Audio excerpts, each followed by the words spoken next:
Hi, everybody. This is Renay Grace Rodriguez. For a long time, I've wanted to do a talk show, but I always thought, let me lose 20 pounds that I gained during COVID quarantine. And maybe I'll lose another 50 pounds that I gained just from being a bit of a foodaholic. Um, and then I think to myself, well, let me get my teeth fixed. Well, my teeth haven't gotten fixed, they've actually gotten worse. Um, Let me wait till I'm pretty enough, or my hair is the right color, or God knows what else I was going to try and do, or come up with the right script so I could figure out what to say to all you people. Some of you know me from my prolific and insane, and people think I'm absolutely obsessive, writings on Facebook in response to political posts in my West Hills group. I try to avoid too much political controversy in some of my other groups. I try to be kind to some people who just don't want to hear it. Um, y'all know that I'm pretty much a pretty hardcore liberal. I pretty much can find criticism with everything. I can also find silver linings in just about everything I look at. I'm absolutely, I wouldn't say that I'm out of my mind. I'm probably just an average human being. I'm looking for answers. I want to be comfortable. I want the people around me to be comfortable so they don't lash out at me and I don't have to pay for their bills, things like that. I want us to be able to each be self supporting. I don't like seeing people not having a place to live and living on the streets and doing drugs and leaving their garbage there and leaving a mess.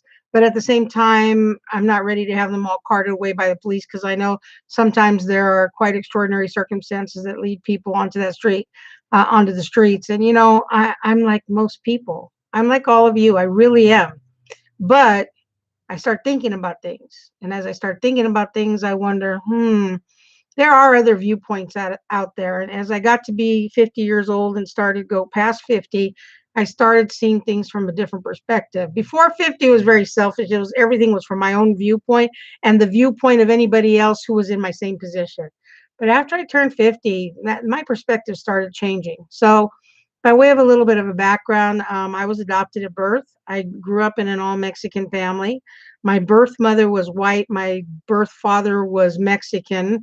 Come to find out, he was actually half white, half Mexican. So it made me mostly white. But I grew up in an all Mexican family, and we didn't really like white people too much. They shouldn't be trusted. I grew up with that kind of mentality. And then here I get older, and the DNA test reveals I'm mostly white. I'm Welsh, German, and British. Go figure that one.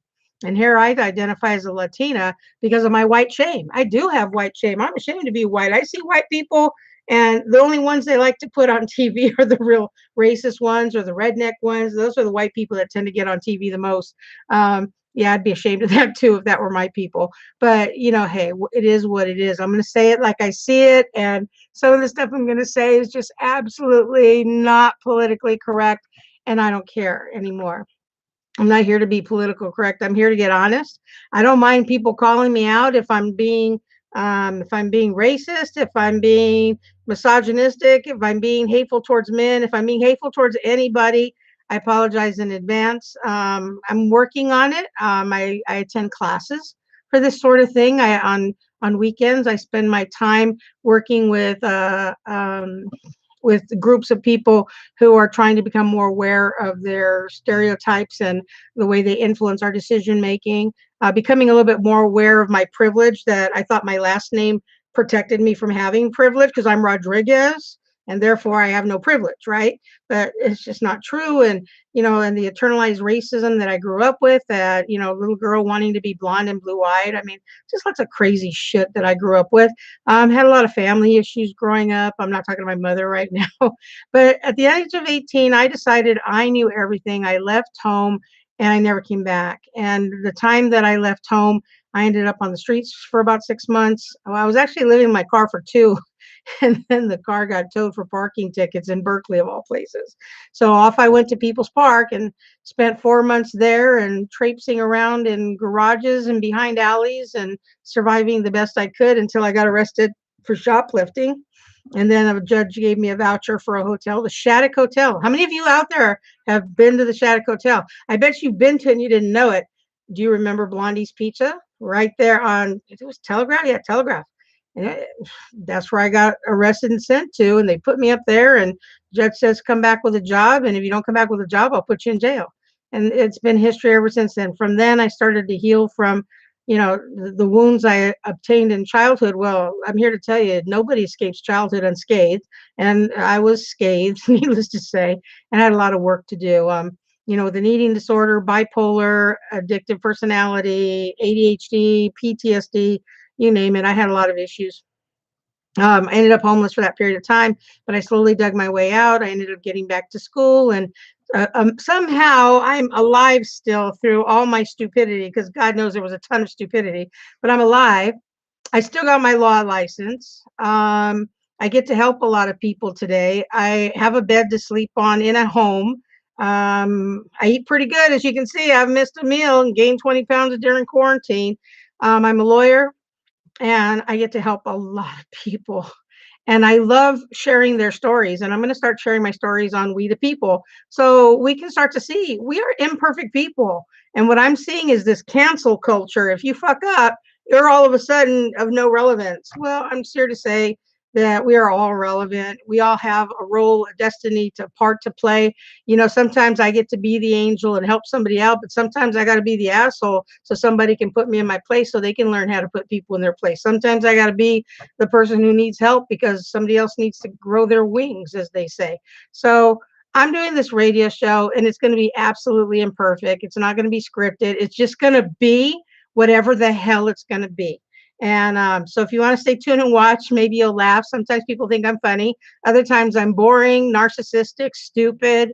Oh my God, ill-informed at best sometimes.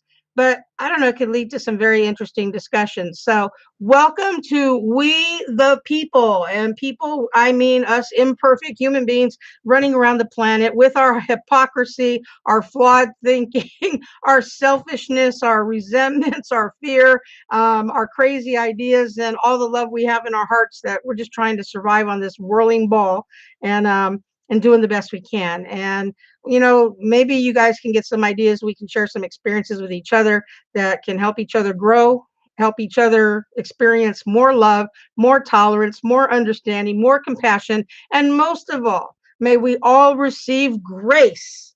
Happens to be my middle name, but grace is favor without merit. In other words, every single one of us here has done something stupid that we don't deserve kindness for. I'm sure we've done mean things too, but regardless, whatever we've done, I want us to always remember that as people, as God's kids, we are always deserving of mercy and love and compassion, because it's not about who the other person is and what are the ugly things they've done. It's about, who am I willing to be today? Am I willing to be the one that steps up to the place and puts my hand up there and says, I'm willing to show you some compassion and grace and give you a hand up instead of stepping on you. So with that, that's my trailer. That's my introduction to my idea for We the People. I'm going to share stories, and hopefully some of you will join me on my live show to ask me questions. I'll do some legal question stuff. I'm a certified specialist in bankruptcy, so bankruptcy is the law of starting over. I also do some probate. I also do some estate planning. I'm not an expert in either one of those things, but I'm an expert in bankruptcy. I am a certified specialist in bankruptcy with the state bar, and I give a lot of free advice over the telephone, and help people with their problems, and people are really grateful. And I think, damn, I wish I would have recorded that, because I'm sure a lot of people would have wanted to have heard that call and have been on that position. So the advice you'll hear on here is not legal advice. This is pure entertainment. What was his name? Bill Handel. Love Bill Handel. Grew up listening to him on KFI radio, along with John and Ken and the rest of the crazies on that show, including Rush Limbaugh, who I didn't like very much, but I'm learning to, I have an appreciation for all people on any end of the spectrum, political spectrum. So with that, let me close out here, and I hope I didn't bore you too much with my trailer. Hope to